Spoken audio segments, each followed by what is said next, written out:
we were doing about 200,000. This year we just passed 800,000. I've leveled up to Apex Entrepreneurs, and we just finished up breaking $250,000 last year, which is our biggest year ever. I was a licensed broker. My wife was an agent. She's now a broker as well, and we now have a real estate brokerage with a team of 6 agents. We've grown quite a bit.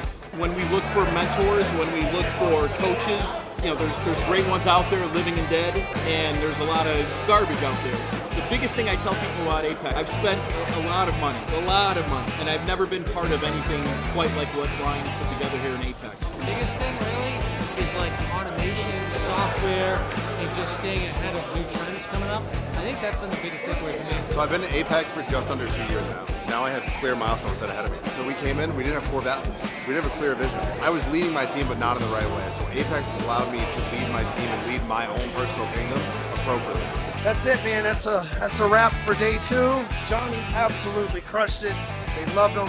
Got these people's mind expanded. But I think the coolest thing about this particular event is 20 or so years ago, I was introduced to a guy named Rod Vilhauer. Like, I saw him on stage, and I was like, that guy's like, he's got it. And I've just watched him over the years, and we've become friends. And Alexander, who's been in Apex for 3 years, has been to 10, 15 of these events at this point, hits me up and says he needs a mentor. Alexander runs a blue-collar business in excavation. They move dirt in Boston, Massachusetts.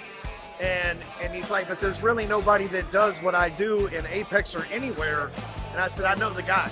So I hooked him up with this guy, Rod, who, Rod's retired now, but at one time he was the largest excavation company in the planet.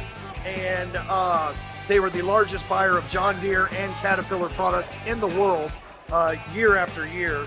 They would buy $20, $30 million worth of products at a time from John Deere and Caterpillar. And so I got him to come up here today because he's a friend of mine and have lunch with Alex, which absolutely changed the perspective because, Alex he's running about a $30 million a year business, talking to Rod, who retired at $400 million a year in the same industry, is like, now he's just got a different mindset to see me just be able to make a connection, right? Like, these people pay for me to be their coach and their leader and all that stuff, but really I can have you shake hands with somebody like Rod and you don't even need me, and you get 10 times the value of me speaking from the stage just by being in the presence because I'm such a good connector. That's really my secret.